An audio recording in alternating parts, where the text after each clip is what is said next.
Rasha herself has no career. She and her mommy should focus on that. Imagine being a Napo and not having to work hard to get a break and still hating on someone who got her break the hard way. Raveena has always been the jealous type. She is always friend with no actresses her generation be ambitious and competitive. Her burner account is exposed now. Look how far she unfollowed it after seeing this news here. Rasha has the hots for Ahan and considers herself to be a rich spoiled brat that Ahan will marry down the line. She is probably not lying, but using your burner to admit it is crazy. Rasha, my girl, focus on your career. Jealousy and petty actions like this will get you nowhere. So Bollywood में jealousy ना सबको डुबा देती है. So आज ऐसे ही एक planned hate सबके सामने एक्सपोज्ड हो गया है और आज के फ्रेम में है राशा थंडानी एंड उनके टारगेट है अनीत एंड आहान.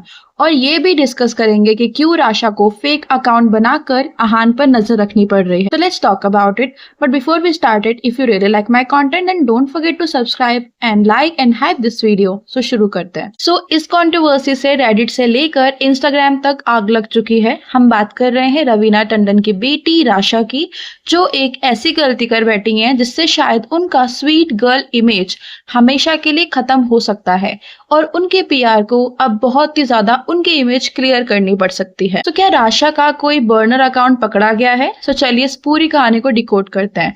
पहले हम बात करेंगे the trigger Aneet versus Rasha. तो मामला शुरू होता है अनीत पद्दा और आहान पांडे से. हाल ही में अनीत को आहान पांडे के एक काफी एक्सपेंसिव डिओ स्वेटर में स्पॉट किया गया था. नेचुरली लोग ने उन्हें शिप करना शुरू कर दिया, लेकिन इसी बीच एक इंस्टाग्राम अकाउंट स्पॉटलाइट पे आता है जिनका हैंडल नेम है मिस्टी हेज 92. इस अकाउंट ने अनीत के खिलाफ बड़े ही कड़वे कमेंट्स करना शुरू किए. सो हुआ ये कि मुंबई मसाला के एक पोस्ट शेयर की गई थी जिसमें अनीत और आहान स्पॉटेड थे. सो आहान ने जो उसमें स्वेटशर्ट पहना हुआ था, सेम स्वेटशर्ट अनीत भी पहले पहने हुए स्पॉट हो चुकी थी. और जब ये पोस्ट वायरल हुई, इसमें मिस्टी हेस की तरफ से ये कमेंट किया था कि I feel bad for Aahan if he ever decides to move on, Aneet won't let him. उसी के नीचे एक कॉमेंट करके किसी ने उनको कॉल आउट किया था और क्वेश्चन पूछा था कि तो उन्होंने वापस उसको रिप्लाई किया कि Aahan will marry rich like Ranbir like all spoiled boy brat in rich family. और इसके बाद टोटली ब्लास्ट हो गया. एक जगह लिखा गया कि अनीत तो आहान को कभी छोड़ेगी ही नहीं. ये किस कॉन्टेक्स्ट में लिखा गया था? और दूसरी जगह तो आहान को स्पॉइल्ड ब्रैट तक बोल दिया गया जो कि किसी अमीर लड़की से ही शादी करेगा. और रणबीर कपूर का एग्जाम्पल भी दिया. लेकिन ट्विस्ट तब आया जब लोगों ने देखा कि इस छोटे से अकाउंट को फॉलो कौन कर रहा है. None other than Rasha Thadani. अब आप ही सोचो, जिस अकाउंट के सिर्फ 46 फॉलोअर्स है उसे एक वेरीफाइड सेलिब्रिटी क्यों फॉलो करेगा? रेडिट पर तो कुछ लोगों ने सबूत की बारिश भी कर दी थी और किसी ने तो ये भी कमेंट किया था कि after Saiyaara Rasha has huge crush on Aahan. At first her PR continuously pushing videos in YouTube and insta like how would if Rasha was in Saiyaara heroine. Later she spread rumor that Ahan and Rasha will be doing an advertise. Then she spread YRF launching her. Then she spread Ahan and Rasha will be Mohit Suri's next. अब कुछ लोग ये सोचेंगे कि may be ये राशा की कोई friend या नोन हो सकती है, लेकिन लोगों का ये कहना है कि मोस्टली ऐसे सेलिब्रिटीज एक दूसरे को पोक करने या फिर ट्रोल करने के लिए यूज करते हैं. नेटिजन्स का ये भी मानना है कि मिस्टी हेज 92 कोई और नहीं बल्कि राशा का प्राइवेट बर्नर अकाउंट है जिसे वो गलती से अपने मेन अकाउंट से फॉलो कर बैठी है. जैसे ही रेडिट पर ये बात लीक हुई, राशा ने तुरंत उस अकाउंट को अनफॉलो कर दिया. अभी भी आप जाके देखोगे तो वो अकाउंट टोटली प्राइवेट हो चुका है और उस अकाउंट को राशा ने अनफॉलो कर दिया है. लेकिन जब ये कंट्रोवर्सी ऑन एयर हुई तो इसके स्क्रीनशॉट पूरे इंटरनेट पर वायरल हो गए थे. और अगर देखा जाए ना तो ये पहली बार ऐसा नहीं हुआ है. पहले भी कई बार बॉलीवुड सेलिब्रिटीज ने ये क्लेम भी करा है कि वो फेक अकाउंट्स यूज करते हैं. जैसे कि रणबीर कपूर, उन्होंने खुद ही बताया था कि उनके पास फिंस्टा यानी फेक इंस्टा अकाउंट है जहां वे लोगों को फॉलो करते हैं और पब्लिक प्रेशर से बचते हैं.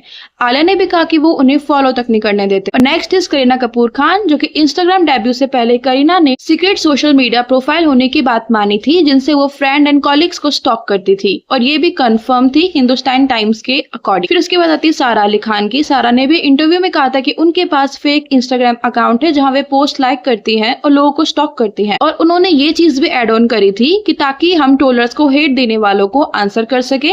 लेकिन राशा यहाँ खुद पकड़ी गई एंड लोगों ने उनको हेट देना शुरू कर दिया था. लोग कह रहे हैं कि ये सब जलन यानी एनवी का नतीजा है. सो देखो, अनीत पद्दा एक आउटसाइडर है, उनका डेब्यू काफी सॉलिड रहा है. सैयारा ब्लॉकबस्टर रही थी. वही राशा जो एक बड़ी नेपोकिड है, उन्हें शायद अनीत से खतरा महसूस हो रहा है. कुछ कमेंट्स तो यहाँ तक कह रहे हैं कि राशा को एक्टिंग पर फोकस करना चाहिए, ना कि ऐसे पेटी मूव्स पर। बात सिर्फ एक अनफॉलो की नहीं है, रूमर्स तो ये भी है कि राशा का पीआर काफी टाइम से उन्हें हर जगह पुश कर रहा था, चाहे वो आहान पांडे के साथ एडवर्टाइजमेंट्स की बात हो या फिर मोहित सूरी की नेक्स्ट फिल्म के साथ। लेकिन जब फुटेज अनीत ले गई तो शायद ये नेगेटिविटी शुरू हुई। रेडिट यूजर्स ने तो रवीना टंडन का भी नाम खींच लिया, ये कहते हुए कि उनका खुद का पास्ट काफी कॉम्पिटिटिव और जेलसी टाइप रहा है और राशा वही लेगेसी आगे बढ़ा रही है। इस पूरे ड्रामा में एक और बड़ा कंपैरिजन चल रहा है, Aneet versus the nepo kids. जहां पे सारा अली खान और अनन्या पांडे पहले ही रेस में है, वहां अनीत को राशा के लिए सबसे बड़ा थ्रेट माना जा रहा है। राशा का उयम्मा सॉन्ग तो हिट रहा था, लेकिन एक्टिंग और उनकी मूवी बॉक्स ऑफिस पर काफी नीचे थी। और यही कंपेयर करें अनीत के साथ तो अनीत को ज्यादा क्रेडिट मिला था, उनकी एक्टिंग स्किल्स को काफी ज्यादा प्रेस किया गया था और मूवी भी हिट रही थी। सो क्या राशा ने डर कर ये नेगेटिव कैंपेन चलाया है या फिर एक मिस्टेकन फॉलो था? फैंस का कहना है कि कोई सेलिब्रिटी इतना डम नहीं हो सकता कि अपने बर्नर अकाउंट को मेन अकाउंट से फॉलो करे। अगर हम बात करें इस पूरी कंट्रोवर्सी की असली जड़ के बारे में, तो बॉलीवुड में कंपटीशन होना नया नहीं होता, लेकिन अगर ये बर्नर अकाउंट वाली बात सच है तो ये काफी विले और सस्ती मेंटालिटी दिखाता है। एक तरफ आप सोशल मीडिया पर आउटसाइडर वर्सेस इनसाइडर की बहस करते हो और दूसरी तरफ एक हार्ड वर्किंग आउटसाइडर लड़की को नीचे गिराने के लिए ऐसे टैक्टिक्स यूज करते हो। ये बिल्कुल गलत है। राशा को समझना होगा कि ऑडियंस अब पहले जैसी बोली नहीं है, वो पीआर और रियल पर्सनैलिटी के बीच का फर्क जानती है। अगर उन्हें इंडस्ट्री में टिकना है तो उन्हें अपने काम से जवाब देना चाहिए, अच्छे प्रोडक्ट्स देने चाहिए, ना कि किसी अनोनिमस अकाउंट के पीछे छुपकर जहर उगलना चाहिए। तो गाइस, असली सवाल ये नहीं है कि राशा ने फॉलो किया या नहीं, असली सवाल ये है कि क्या बॉलीवुड की अगली जनरेशन मीन गर्ल्स बनती जा रही है? तो जो कैमरा के सामने स्वीट दिखने वाली है जेन जी स्टार किड्स, क्या पीछे मुड़ते ही अपने ही दोस्तों की जड़ें काट रही है? रेडिट पर तो ये लोग यहाँ तक कह रहे हैं कि राशा का ये एक मिस्टेकन फॉलो उनके पूरे करियर का सबसे बड़ा ओप्स मोमेंट बन सकता है, क्योंकि इंटरनेट कुछ नहीं भूलता। आज तो उन्होंने अनफॉलो कर दिया है, लेकिन स्क्रीनशॉट अमर हो जाते हैं। तो क्या अनीत पड्डा की बढ़ती पॉपुलैरिटी ने राशा को इतना इनसिक्योर कर दिया है कि उन्हें एक 46 फॉलोवर वाले अकाउंट का सहारा लेना पड़ रहा है, या फिर ये किसी बड़े पीआर गेम का छोटा सा हिस्सा भी हो सकता है जो बैकफायर कर गया है? एक बात तो साफ है, बॉलीवुड में अब सिर्फ एक्टिंग के पर्दा नहीं गिर रहा है, बल्कि इन परफेक्ट दिखने वाले स्टार किड्स का असली चेहरा भी सामने आ रहा है। अगली बार जब आप किसी सेलेब को किसी की तारीफ करते देखो तो ये याद रखना, हो सकता है कि उनके फोन में एक मिस्टी हेज जैसा अकाउंट भी लॉग इन हो। मेरा मानना है कि राशा ने यहाँ काफी बड़ी गलती कर दी। अगर आप एक स्टार बनना चाहते हो तो आपका दिल भी बड़ा होना चाहिए। अनीत एक आउटसाइडर है, मेहनत से ऊपर आ रही हैं, और ऐसे में उन्हें सपोर्ट करने के बजाय नीचे गिराना, वेल इट्स सो सैड। अब आप मुझे कमेंट में बताना, आप टीम राशा हो या टीम अनीत? क्या आपको लगता है कि राशा को इस पर क्लैरिफाई करना चाहिए या फिर साइलेंस इज गोल्डन वाला फॉर्मूला काम करेगा? कमेंट सेक्शन में जरूर बताना कि आपका क्या स्टैंड है। So that's it for today guys. अगर आपको वीडियो पसंद आए तो चैनल को सब्सक्राइब कर लेना, वीडियो को लाइक कर देना। मिलते हैं वीडियो के साथ, तब तक के लिए बाय, लव यू ऑल।